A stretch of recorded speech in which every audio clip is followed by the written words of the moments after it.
ನಾವು ದಾಸ ಸಾಹಿತ್ಯವನ್ನು ಸಂಭ್ರಮಿಸುವ ಆನಂದದಲ್ಲಿ ಈ ಬ್ರಹ್ಮವಿದ್ಯಾ ಸಮಾಜದ ಹುಟ್ಟನ್ನು ಆಚರಿಸುವುದನ್ನು ಮರೆತು ಬಿಟ್ಟಿದ್ದೀವಿ. ಅದನ್ನು ಈಗ ಆಚರಿಸಬೇಕು. ಮೇ ತಿಂಗಳಲ್ಲಿ ಬುದ್ಧ ಪೌರ್ಣಮಿಯನ್ನು ಆಚರಿಸಬೇಕಾಗಿತ್ತು. ಆದರೆ ರಾಷ್ಟ್ರದ ಮನಸ್ಸುಗಳು ಕದಡಿದ್ವು, ಅಸಮಾಧಾನ ಇತ್ತು. ಹಾಗಾಗಿ ನಾವು ಅಸಮಾಧಾನದ ದಿನಗಳನ್ನು ಕೈಬಿಟ್ಬಿಟ್ವಿ.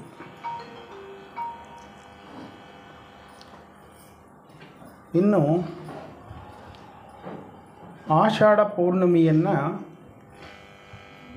ಮುಂದಿನ ತಿಂಗಳು ನಾವು ಆಚರಣೆ ಮಾಡ್ತಿದ್ದೇವೆ. ನ್ಯಾಯಮೂರ್ತಿಗಳ ದಿನಾಂಕವನ್ನು ಕೇಳಿದ್ದೇವೆ. ಅದರ ಜೊತೆಗೆ ಜಯಸುವರ್ಣಾಪುರದಿಂದ ಶಿವಲಿಂಗರಾಜು ಬಂದಿದ್ದಾರೆ. ಶಿವಲಿಂಗರಾಜು ಹಿಂದೆ ಕೂತಿದ್ದಾರೆ. ಅವರು ಗವಿರಂಗನಾಥ ಸ್ವಾಮಿ ಬೆಟ್ಟದಲ್ಲಿ ನಮ್ಮದೊಂದು ಒಕ್ಕೂಟ ಇದೆ.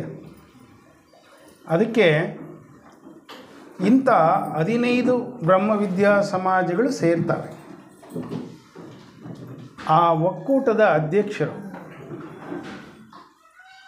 ಮುಂದಿನ ತಿಂಗಳು 21ನೇ ತಾರೀಕು ಅಲ್ಲಿ ವ್ಯಾಸಂಗ ಗೋಷ್ಠಿ ಇರುತ್ತೆ. ಬೆಳಿಗ್ಗೆಯಿಂದ ಸಂಜೆಯವರೆಗೆ ಎಲ್ಲ ವ್ಯವಸ್ಥೆಗಳು ಇರುತ್ತೆ. ಅಲ್ಲಿಗೆ ಅವರು ತಮ್ಮನ್ನೆಲ್ಲ ಕರೆಯೋದಕ್ಕಾಗಿ ಬಂದಿದ್ದಾರೆ. ನಾವು ಅಲ್ಲಿಗೆ ಹೋದರೆ ಶಾಂತಿ ಸಮಾಧಾನಗಳು ಇರ್ತವೆ. 4 ಉತ್ತಮ ಉಪನ್ಯಾಸಗಳಿರ್ತವೆ. ಆಷಾಢ ಪೌರ್ಣಮಿಯ ಧ್ಯಾನ ಕಾರ್ಯಕ್ರಮ ಇರ್ತದೆ. ಆ ಎಲ್ಲವನ್ನು ನಾವು ನೋಡಿ ಬರಬೇಕು. ಆ ಕಾರಣದಿಂದಾಗಿ ಅವರಿಗೆ ನಾವೆಲ್ಲರೂ ಭರವಸೆ ಕೊಡೋಣ, ನಾವೆಲ್ಲರೂ ಬೆಟ್ಟಕ್ಕೆ ಬರ್ತೀವಿ ಅಂತ. ಖುದ್ದಾಗಿ ಏನಾದರೂ ಹೇಳಬೇಕಾದಿದೆಯಾ ಶಿವಲಿಂಗರಾಜು?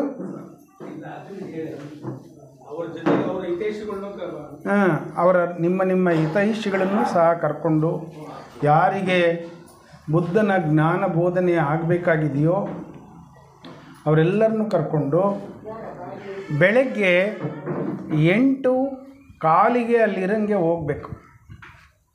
ಆಗ ನಿಮಗೆ ಶ್ರೇಷ್ಠವಾದಂಥ ಪೂಜೆ ಅಲ್ಲಿ ಸಿಕ್ಕತ್ತೆ. ಆಮೇಲೆ ಉಪನ್ಯಾಸಗಳು ದೊರೀತವೆ. ನಾನು 16 ಬ್ರಹ್ಮವಿದ್ಯಾ ಸಮಾಜಗಳ ಒಕ್ಕೂಟದ ಪರವಾಗಿ ನಿಮ್ಮನ್ನೆಲ್ಲ ಬೆಟ್ಟಕ್ಕೆ ಸ್ವಾಗತ ಮಾಡ್ತೇನೆ. ಇನ್ನು ಏಪ್ರಿಲ್ನಲ್ಲಿ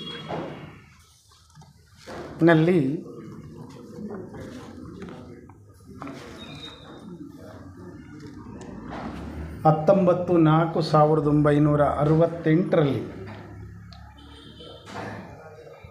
ನಮ್ಮ ಬ್ರಹ್ಮವಿದ್ಯಾ ಸಮಾಜ ಆರಂಭ ಆಯಿತು.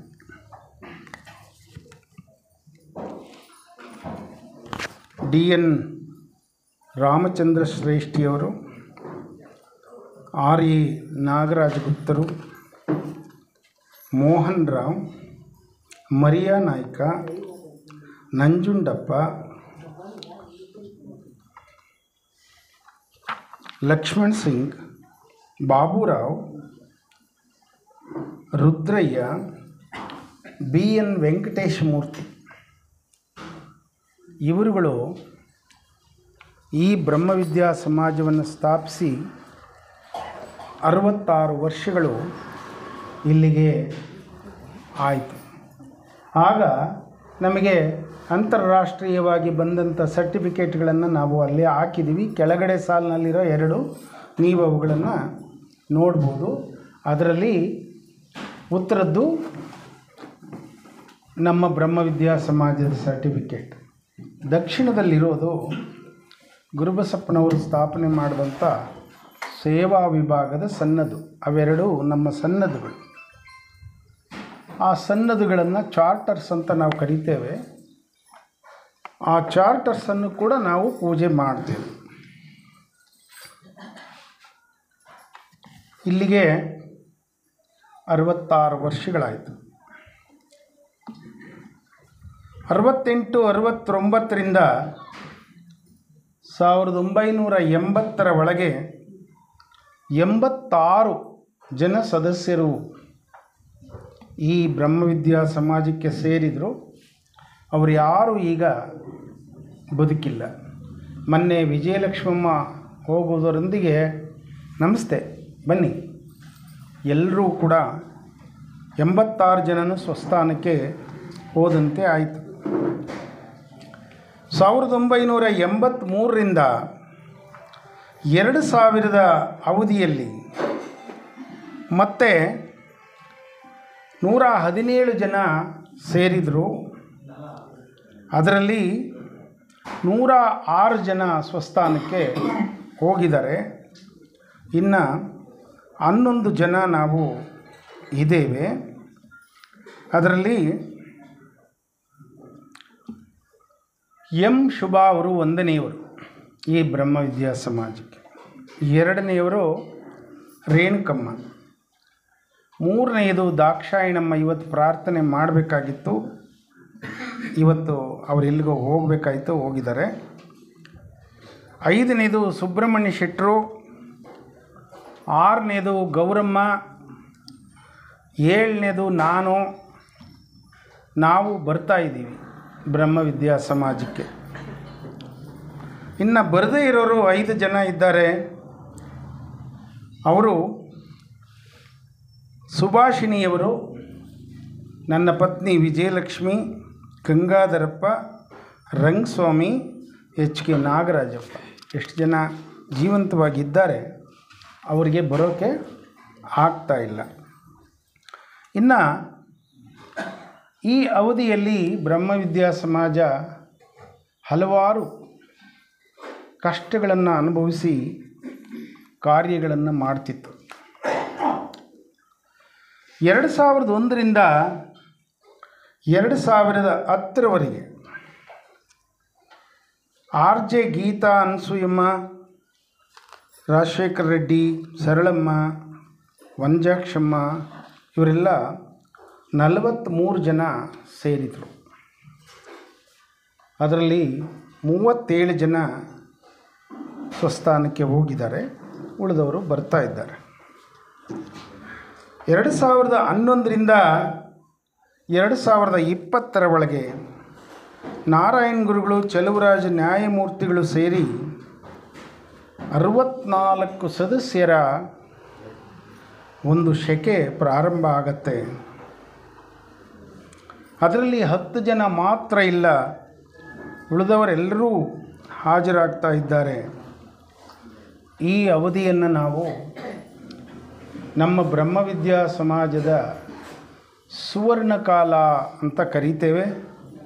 ಮತ್ತು ಸುವರ್ಣ ಮಹೋತ್ಸವ ಕೂಡ ಈ ಅವಧಿನಲ್ಲೇ ಆಯಿತು. ತುಂಬ ಸಂತೋಷದ ವಿಷಯ ನನಗೆ. ಹಾಗೆ ಬ್ರಹ್ಮವಿದ್ಯಾ ಸಮಾಜವನ್ನು ನಮಗೆ ಕಟ್ಟಿಕೊಟ್ಟ ಎಲ್ರಿಗೂ ಧನ್ಯವಾದ. 2021ರಿಂದ 23ರವರೆಗೆ 35 ಜನ ಸದಸ್ಯರು ಸೇರಿದ್ದಾರೆ, ಅವರು ಬರ್ತಾ ಇದ್ದಾರೆ. ಇನ್ನು 2024ರಲ್ಲಿ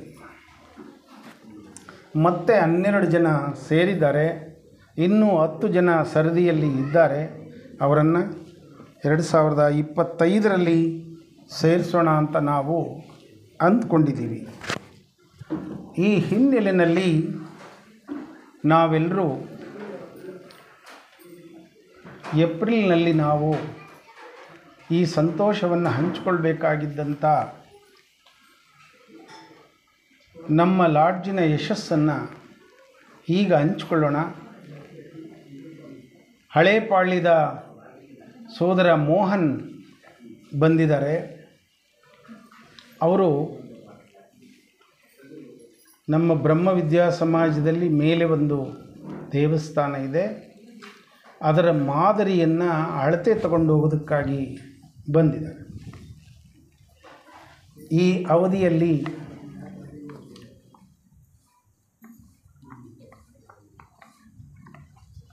ನಿಮ್ಮೆಲ್ಲರ ಸಹಕಾರದಿಂದ ಬ್ರಹ್ಮವಿದ್ಯಾ ಸಮಾಜ ನಮ್ಮದು ಭಾರತದಾದ್ಯಂತ ಪರಿಚಯ ಆಗಿದೆ. ಈಗ ಎಲ್ಲಿಗೆ ಹೋದರೂ ಹೊಸದುರ್ಗದವರು ಅಂತ ಗೊತ್ತಾಗ್ತದೆ. ಮೊನ್ನೆ ಭಾರತದ ಉತ್ತರ ಖಂಡದಲ್ಲಿ 12 ದಿನಗಳ ಧ್ಯಾನ ಮತ್ತು ಚಿಂತನದ ಒಂದು ಕ್ಯಾಂಪ್ ನಡೆಯಿತು. ಅದರಲ್ಲಿ ನಮ್ಮ ಬ್ರಹ್ಮವಿದ್ಯಾ ಸಮಾಜವನ್ನು ಸೋದರ ನಾರಾಯಣ ಗುರುಗಳು ಮತ್ತು ಸುಬ್ರಹ್ಮಣ್ಯ ಶೆಟ್ಟರು ಪ್ರತಿನಿಧಿಸಿದರು. ನಾರಾಯಣ ಗುರುಗಳು ಅಲ್ಲಿ ಶ್ರೇಷ್ಠವಾದ 3 ಉಪನ್ಯಾಸಗಳನ್ನು ಮತ್ತು ಸುಬ್ರಹ್ಮಣ್ಯ ಶೆಟ್ಟರು 1 ಉಪನ್ಯಾಸವನ್ನು ಮಾಡಿ ನಮಗೆ ಕೀರ್ತಿಯನ್ನು ತಂದರು.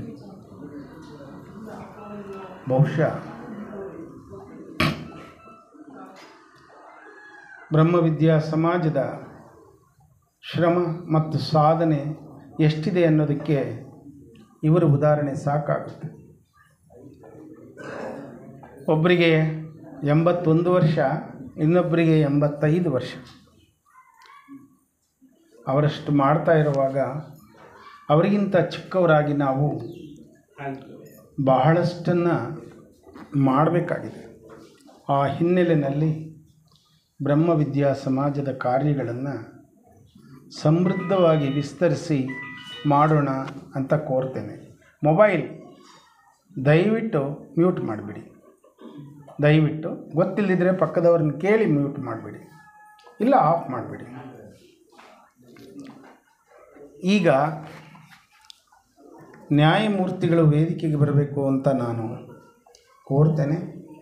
ರುದ್ರಸ್ವಾಮಿಗಳನ್ನು ವೇದಿಕೆಗೆ ಕರ್ಕೊಂಡು ಬರಬೇಕು. ಅಲ್ಲಿಗೆ ನಾವು ಮೈಕನ್ನು ಅವರಿಗೆ ಕೊಡ್ಬೋದು. ಸುಬ್ರಹ್ಮಣ್ಯ ಶೆಟ್ಟರು ವೇದಿಕೆಯ ಮೇಲಕ್ಕೆ ಬರಬೇಕು ದಯವಿಟ್ಟು.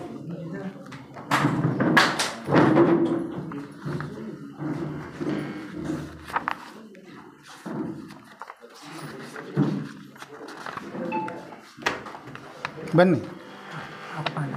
ಯಾವುದು ಬೇಡ ಬೇಡ, ನೀವು ಬನ್ನಿ ಕೂತ್ಕೊಳ್ಳಿ ಪ್ಲೀಸ್.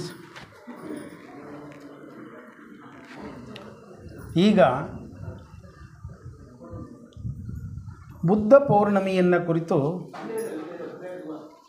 ಒಂದೆರಡು ಮಾತನ್ನು ಹಾಡೋಣ. ಇದು ಮೇ ತಿಂಗಳಲ್ಲಿ ನಡೆಯಬೇಕಾಗಿದ್ದಂಥ ವಿಚಾರ. ನಿಮಗೆ ಅದು ತಿಳುವಳಿಕೆಗೆ ಬರದೇ ಇದ್ದರೆ ನಾವು ನಿಮಗೆ ಅನ್ಯಾಯನ ಮಾಡದಂತೆ ಆಗತ್ತೆ. ಸೋದರ ಸೋದರಿಯರೇ, ಜಗತ್ತಿನಲ್ಲಿ ಬೌದ್ಧ ವಿಚಾರಧಾರೆ ಬೆಳೀತಾ ಇದೆ. ಭಾರತದಲ್ಲಿ ಕೆಲ ಜಾತಿ ವರ್ಗಗಳು ಬೌದ್ಧ ಧರ್ಮದ ಅನುಯಾಯಿಗಳಾಗ್ತಾ ಇದ್ದಾರೆ. ಅದನ್ನು ಅವರು ಸಂತೋಷವಾಗಿ ಹೇಳ್ಕೊಳ್ತಾ ಇದ್ದಾರೆ. ಬೌದ್ಧ ಧರ್ಮ ಅಂದರೆ ವಾಸ್ತವವಾಗಿ ನೇಪಾಳ ದೇಶದ ಕಪಿಲವಸ್ತು ರಾಜ್ಯದ ಶಾಕ್ಯ ವಂಶದ ಅರಸ ಸಿದ್ಧೋಧನ ಮತ್ತು ಮಾಯಾವತಿಯ ಮಗನಾಗಿ ಸಿದ್ಧಾರ್ಥ ನೇಪಾಳದ ಲುಂಬಿನಿ ವನದಲ್ಲಿ ಬುದ್ಧ ಪೌರ್ಣಮಿಯ ದಿನ ಹುಟ್ಟಿದ. ಹೋದ ತಿಂಗಳು 16ನೇ ತಾರೀಕು. ಲೋಕದಲ್ಲಿ ಮಾನವನಿಗೆ ದುಃಖ ಇದೆ ಅಂತ ಗೊತ್ತಾಯಿತು ಅವನಿಗೆ. ಹೆಂಡತಿನ, ಮಗನನ್ನು, ರಾಜ್ಯವನ್ನು, ಸಂಪತ್ತನ್ನು ತ್ಯಜಿಸಿ ಮಾನವರ ದುಃಖದ ಪರಿಹಾರಕ್ಕಾಗಿ ಹುಡುಕೊಂಡು ಹೊರಟ, ತಪಸ್ಸು ಮಾಡ್ದ. ಬುದ್ಧ ಪೌರ್ಣಮಿಯ ದಿನವೇ ಆತನಿಗೆ ಜ್ಞಾನೋದಯ ಆಯಿತು. ಆತ ಗೌತಮ ಬುದ್ಧನಾದ. ಲೋಕಕ್ಕೆ ಚತುರಾರ್ಯ ಸತ್ಯಗಳನ್ನು, ಆರ್ಯ ಅಷ್ಟಾಂಗ ಪಥಗಳನ್ನು ತೋರಿಸಿದ. ಆಮೇಲೆ ಬುದ್ಧ ಪೌರ್ಣಮಿಯ ದಿನವೇ ಆತ ಪರಿನಿಬ್ಬಾಣ ಹೊಂದಿದ, ಮುಕ್ತಿಯನ್ನು ಹೊಂದಿದ. ಆತ ಹುಟ್ಟಿದ್ದು, ಜ್ಞಾನ ಪಡೆದಿದ್ದು ಮತ್ತು ಮರಣ ಬಂದಿದ್ದು ಬುದ್ಧ ಪೌರ್ಣಮಿಯ ದಿನ. ಅದಕ್ಕೆ ಭಾರತ ಅದನ್ನು ಬುದ್ಧ ಪೌರ್ಣಮಿ ಅಂತ ಆಚರಣೆ ಮಾಡ. ಯೋಚನೆ ಮಾಡಿ ಸೋದರರೇ, ಕೆಲವರು ಹೇಳ್ತಾರೆ ಭಗವಾನ್ ಬುದ್ಧ ಬೌದ್ಧ ಧರ್ಮವನ್ನು ಸ್ಥಾಪಿಸಿದ ಅಂತ. ಆದರೆ ಭಗವಾನ್ ಬುದ್ಧ ಬೌದ್ಧ ಧರ್ಮವನ್ನು ನಿಜವಾಗ್ಲೂ ಸ್ಥಾಪಿಸಿದ್ನೇ, ನಾನು ಸ್ಥಾಪಿಸಿದ್ದೇನೆ ಅಂತ ಆತ ಹೇಳಿದ್ನೇ, ಆತ ಹಿಂದೂ ಧರ್ಮವನ್ನು ತ್ಯಜಿಸಿದನೇ ಅನ್ನುವಂತಹ ಪ್ರಶ್ನೆ ಬಹಳ ಜನಕ್ಕೆ ಗೊತ್ತಿಲ್ಲ. ನಾನು ಆಗಲೇ 2 ಶಬ್ದಗಳನ್ನು ಹೇಳಿದೆ.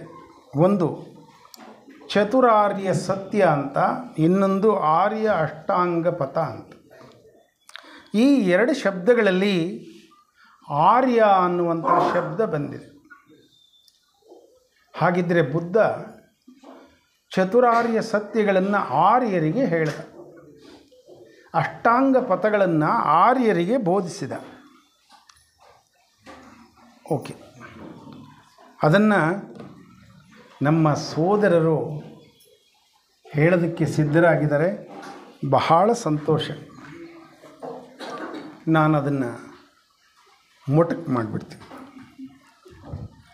ಆದರೆ ಈ ಚತುರಾರ್ಯ ಸತ್ಯ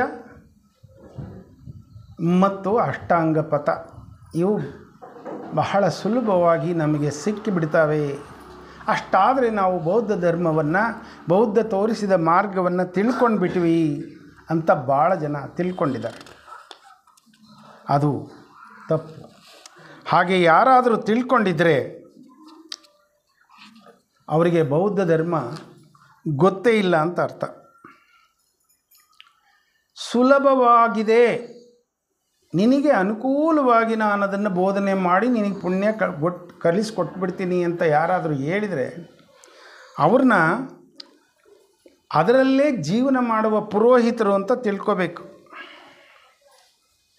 ಸರಳವಾದದ್ದನ್ನು ಮಾತ್ರ ಆಚರಿಸಿ ಕಷ್ಟವಾದದ್ದನ್ನೆಲ್ಲ ಬಿಟ್ಟುಬಿಟ್ರೆ ಅದು ಧರ್ಮ ಆಗೋದಿಲ್ಲ. ನಾನು ವಿಸ್ತರಿಸೋದಿಲ್ಲ, ಕೇವಲ 2 ಮಾತುಗಳಲ್ಲಿ ಮುಗಿಸ್ಬಿಡ್ತೀನಿ. ನಿಮಗೆ ಗೊತ್ತಿರಲಿ ನೋಡಿ, ಭಾಳ ಚಿಕ್ಕದನ್ನು ನಾನು ಹೇಳ್ತೀನಿ. ಪಂಚಶೀಲಗಳು. ನಾನು ಕೊಲ್ಲಲ್ಲ, ನಾನು ಕದಿಯಲ್ಲ, ನಾನು ವ್ಯಭಿಚಾರ ಮಾಡೋಲ್ಲ, ನಾನು ಸುಳ್ಳು ಹೇಳಲ್ಲ, ನಾನು ಮಾದಕ ದ್ರವ್ಯವನ್ನು ಸ್ವೀಕಾರ ಮಾಡಲ್ಲ ಅಂತ ಪ್ರಮಾಣ ಮಾಡಬೇಕು. ಆಮೇಲೆ ಅಷ್ಟಶೀಲಗಳಲ್ಲಿ ಇನ್ನು 3 ಪ್ರಮಾಣ ಮಾಡಬೇಕು. ಅಕಾಲ ಭೋಜನ ಮಾಡೋದಿಲ್ಲ. ಬೆಳಗ್ಗೆಯಿಂದ ಸೂರ್ಯ ಹುಟ್ಟಿದ ಮೇಲೆ 12 ಗಂಟೆಯವರೆಗೆ ಮಾತ್ರ ಭೋಜನ. ಮರುದಿನ ಸೂರ್ಯ ಹುಟ್ಟವರೆಗೂ ಮತ್ತೆ ಭೋಜನನ ನಾನು ಮಾಡೋಲ್ಲ. ನೀತಿ ಇಲ್ಲದೇ ಇರುವಂಥ ನೃತ್ಯವನ್ನು, ಗೀತೆಯನ್ನು, ವಾದ್ಯವನ್ನು, ಉತ್ಸಾಹವನ್ನು ಕಿವಿಯಲ್ಲಿ ಕೇಳಲ್ಲ, ಕಣ್ಣಲ್ಲಿ ನೋಡಲ್ಲ. ಅಸಹಜವಾದ ಮಾಲೆಯನ್ನು, ಗಂಧವನ್ನು, ಲೇಪನವನ್ನು, ಸೌಂದರ್ಯವರ್ಧಕಗಳನ್ನು ಧರಿಸೋದಿಲ್ಲ ನಾನು. ಉನ್ನತವಾದ ವಿಲಾಸಕರವಾದ ಕುರ್ಚಿಯ ಮೇಲೆ ಕೂರೋದಿಲ್ಲ, ಮಂಚದ ಮೇಲೆ ಮಲಗೋದಿಲ್ಲ. ಅದರ ಮುಂದೆ ದಶಶೀಲಗಳು ಇನ್ನೆರಡಿದ್ದಾವೆ. ಚಿನ್ನ, ಬೆಳ್ಳಿ, ವಜ್ರ, ವೈಡೂರ್ಯ ಸಂಗ್ರಹಿಸಲ್ಲ, ತೊಟ್ಕೊಳ್ಳಲ್ಲ. ಶರೀರ ಮತ್ತು ಮನಸ್ಸಿನಿಂದ ತಪ್ಪು ಮಾಡಲ್ಲ. ದಮ್ಮ ದಮ್ಮಗಳನ್ನು ನಾನು ಆಚರಣೆ ಮಾಡ್ತೇನೆ. ಹೀಗೆ ಯೋಚನೆ ಮಾಡಿ ಬದುಕಿನುದ್ದಕ್ಕೂ ತಪಸ್ವಿಯಂತೆ ಚಿಂತನೆಯನ್ನು ಮಾಡಬೇಕು. ಬೌದ್ಧ ಧರ್ಮೀಯ ಶ್ರಮ ವಹಿಸಬೇಕು, ದುಡಿಯಬೇಕು. ತಾನು ದುಡಿದ ದುಡಿಮೆಯನ್ನು, ತಾನು ಗಳಿಸಿದ ಪುಣ್ಯವನ್ನು ಸಕಲ ಚರಾಚರ ದೇವತೆಗಳಿಗೆ, ಸಕಲ ಋಷಿ ಮುನಿಗಳಿಗೆ ನಾನು ಆಗಲೇ ಹೇಳಿದ ಅದೇ ಮಂತ್ರವನ್ನೇ, ಮತ್ತು ಶ್ರೇಷ್ಠರಿಗೆ, ಜನತೆಗೆ, ಪಾಮರರಿಗೆ, ಪಶು ಪಕ್ಷಿಗಳಿಗೆ, ಪ್ರಕೃತಿಗೆ ಹಂಚಿಬಿಡಬೇಕು. ಅವರೆಲ್ಲರೂ ಸುಖವಾಗಿರಲಿ ನನ್ನ ಪುಣ್ಯದಿಂದ ಅಂತ ಹೇಳಿ ಹಂಚಬೇಕು. ಹಾಗೆ ಬದುಕಬೇಕು. ನಾನು 2 ವಾಕ್ಯಗಳನ್ನಷ್ಟೇ ಹೇಳಿದ್ದೇನೆ. ಯೋಚನೆ ಮಾಡಿ ಮನೆಗೆ ಹೋಗಿ. ನೆನಪಿದ್ದರೆ ಈ ತಕ್ಷಣದಲ್ಲೇ ಮರೆತೋಗುತ್ತೆ ನಿಮಗೆ, ಬಹಳ ಜನಕ್ಕೆ ನನಗೆ ಗೊತ್ತು. ಆದರೂ ನನ್ನ ಕರ್ತವ್ಯ ನಾನು ಹೇಳ್ತೇನೆ. ನೆನಪಿದ್ದರೆ ಯೋಚನೆ ಮಾಡಿ. ಬೌದ್ಧ ಧರ್ಮದ ಆಚರಣೆ ಸುಲಭವೇ ಕಷ್ಟವೇ? ಬೂಸಿ ಇಲ್ಲದ ಧರ್ಮ ಅದು. ಅಂಥ ಮಹಾಧರ್ಮವನ್ನು ಕೊಟ್ಟಂಥ ಬುದ್ಧನ ಪೌರ್ಣಮಿಯನ್ನು ಆಚರಿಸುವ ಮೂಲಕ ನಾವು ಇವತ್ತಿನ ಕಾರ್ಯವನ್ನು ಮುಗಿಸೋಣ. ಈಗ ನಮ್ಮ ಬ್ರಹ್ಮವಿದ್ಯಾ ಸಮಾಜಕ್ಕೆ ಹೊಸದಾಗಿ ಸೇರಿರ್ತಕ್ಕಂಥ ಸೋದರ ಸೋದರಿಯನ್ನು ಸ್ವಾಗತ ಮಾಡೋಣ. ಮೊದಲನೇದು ಪಿ. ಚಿಕ್ಕವೀರಮ್ಮ.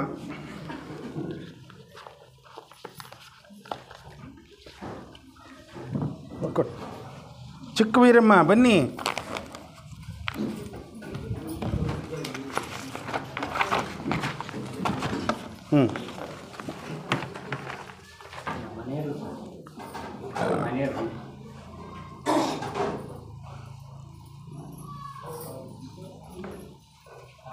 ಇಲ್ಲಿಂದ ಮುಂದಕ್ಕೆ ಎಲ್ಲ ಜ್ಞಾನಗಳನ್ನು ಪಡೆಯಬೇಕು ನೀವು.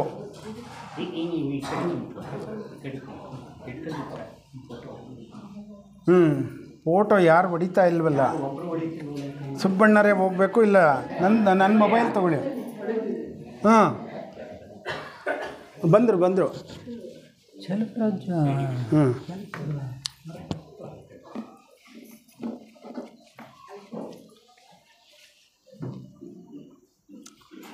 ಜಯಲಕ್ಷ್ಮಿ ಹೆಚ್ಚಿ ಇದ್ದೀರಾ? ಜಯಲಕ್ಷ್ಮಿ ಹೆಚ್ಚಿ ಬಂದಿಲ್ವಾ? ಕುಮಾರ್ ಆರ್.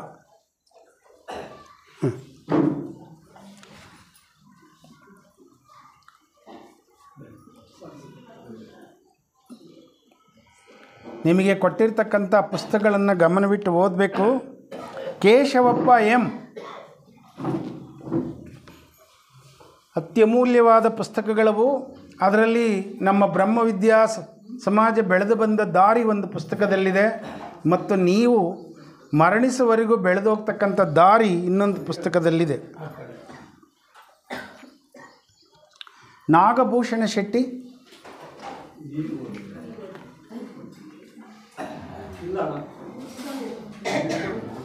ಯಾರು ಇದ್ದೀರಾ ಪರವಾಗಿ? ಆಗ Nagabhushana Shetty.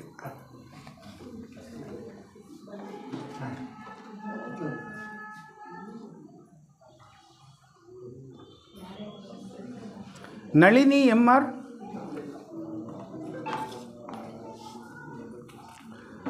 Nagesh Kumar B V.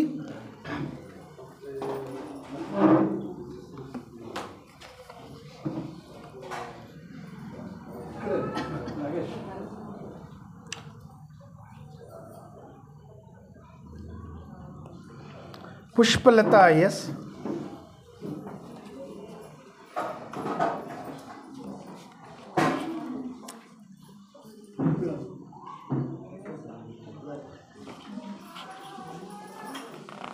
Ramappa D K ಮತ್ತು ಸುನೀತಾ.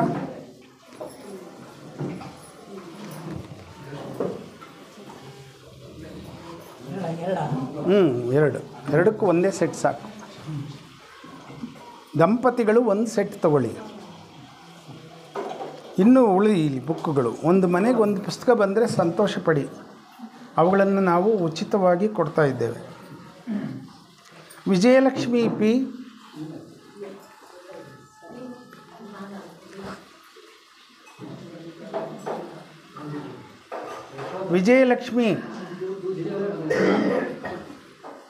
ವಿಜಯಲಕ್ಷ್ಮಿ ಜಾಣಿ ನೀನು.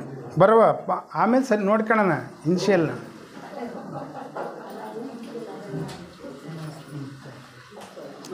ಯಶೋಧ ಎಚ್ ರಾಮಣ್ಣವ್ರ ಮನೆಯವರಾ? ಹಂಗಾದರೆ ಸುನೀತಾ ವಾಪಸ್ ಕೊಡಪ್ಪ. ಜಾಣಿ ನೀನು ತಗ. ಯಶೋಧ ಅವ್ರಿಗೆ ಕೊಡು. ಸುನೀತಾ ಯಾರು? ಓಹೋ, ಜಾಣಿ ಜಾಣಿ.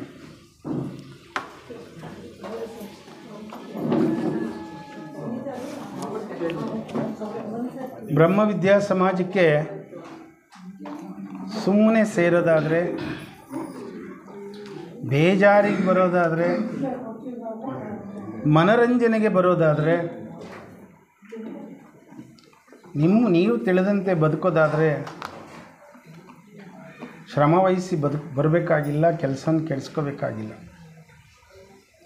ಪ್ರತಿ ಹೆಜ್ಜೆಯನ್ನು ಮುಂದಕ್ಕೆ ಇಡೋದಾದರೆ, ಶ್ರೇಷ್ಠತೆಯ ಕಡೆಗೆ ಹೋಗೋದಾದರೆ ಬರಬೇಕು, ಮಾರ್ಗದರ್ಶನವನ್ನು ಕೇಳಬೇಕು. ಅದರ ಜೊತೆಗೆ ಕಾರೇಹಳ್ಳಿ ಆಗಿದೆ, ಇಲ್ಲ ಐತೆ ನನ್ನ ಹತ್ರ, ಹೇಳ್ತೀನಿ. ನೀವಿಬ್ಬರು ಈಗ ಅದನ್ನೇ ಹೇಳ್ತಿದ್ದೆ. ಕಾರೇಹಳ್ಳಿಯವ್ರು ಯಾರು ಬಂದಿದ್ದೀರಿ?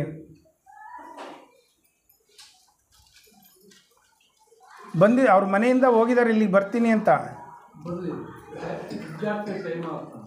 ಹಾಂ ಹಾಂ ಸರಿ.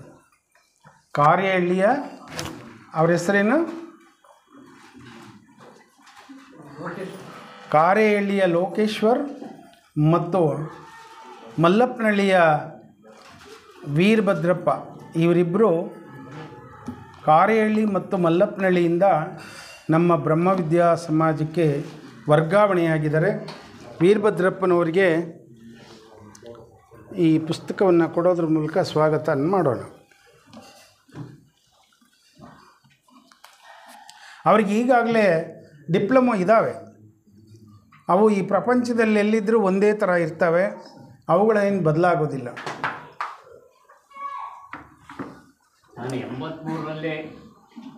ಸೋದರ ಸೋದರಿಯರೇ, 83ರಲ್ಲಿ ಸೇರಿದ್ದೀನಿ.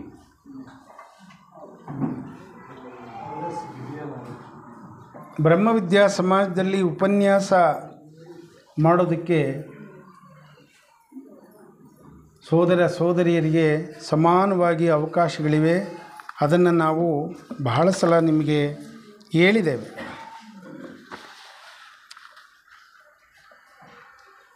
ನ್ಯಾಯಮೂರ್ತಿಗಳನ್ನು ನೋಡಿ ಉಪನ್ಯಾಸಗಳನ್ನು ಕಲಿಯೋದು ಭಾಳ ಕಷ್ಟ.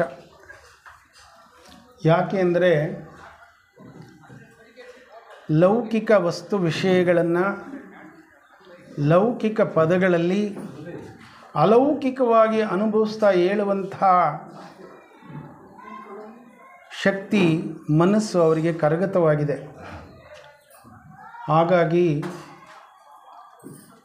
ಅವರ ಹಂತಕ್ಕೆ ಮುಟ್ಟುವುದು ಕಷ್ಟ. ಆದರೆ ಬ್ರಹ್ಮವಿದ್ಯಾ ಸಮಾಜ 12 ಗೋಷ್ಠಿಗಳನ್ನು ಹೇಗೆ ಮಾಡುತ್ತೆ, ಯಾವ ಗೋಷ್ಠಿಯ ಹೆಸರು ಏನು, ಆ ಗೋಷ್ಠಿಯ ಮುಖ್ಯ ವಸ್ತು ವಿಷಯಗಳು ಏನು, ಆ ವಸ್ತು ವಿಷಯಗಳನ್ನು ಕುರಿತು ಉಪನ್ಯಾಸ ಮಾಡೋದಕ್ಕೆ ಯಾವ ಗ್ರಂಥಗಳನ್ನು ಅಧ್ಯಯನ ಮಾಡಬೇಕು, ಇಷ್ಟರ ಪಟ್ಟಿಯನ್ನು ನಾವು ಹೊರಗಡೆ ಹಾಕಿದ್ದೇವೆ. ನೀವು ಮೊಬೈಲ್ನಲ್ಲಿ ಫೋಟೋ ಹೊಡ್ಕೊಂಡು ಹೋಗ್ಬೋದು. ಅದರಲ್ಲಿ ಯಾವ ಉಪನ್ಯಾಸವನ್ನು ನೀವು ಮಾಡ್ತೀವಿ ಅಂತೀರೋ ಆ ಪುಸ್ತಕ ನಿಮ್ಮ ಹತ್ರ ಇಲ್ಲದೇ ಇದ್ದರೆ ನಾವು ಕೊಡ್ತೀವಿ.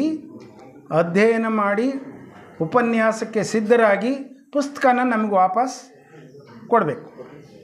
ಹಾಗೆ ಇಲ್ಲಿ ಉಪನ್ಯಾಸ ಮಾಡೋದಕ್ಕೆ ಎಲ್ಲರಿಗೂ ಅವಕಾಶವಿದೆ.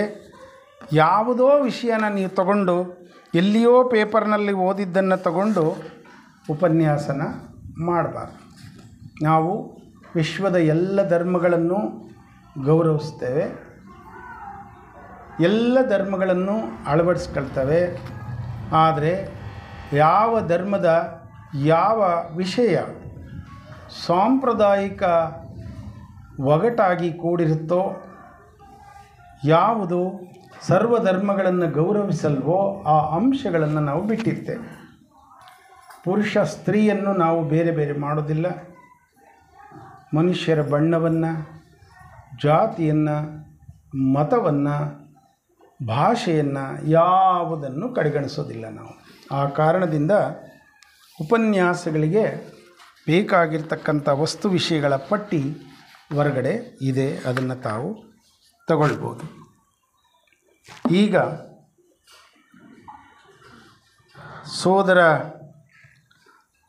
ರುದ್ರಸ್ವಾಮಿಯವರು ಈ ಗೋಷ್ಠಿಯನ್ನು ಆರಂಭ ಮಾಡೋದಕ್ಕೆ ಮುಂಚೆ ಸ್ವಾಗತ ಮಾಡಬೇಕು ಅಂತ ನಾನು ಕೋರ್ತೇನೆ.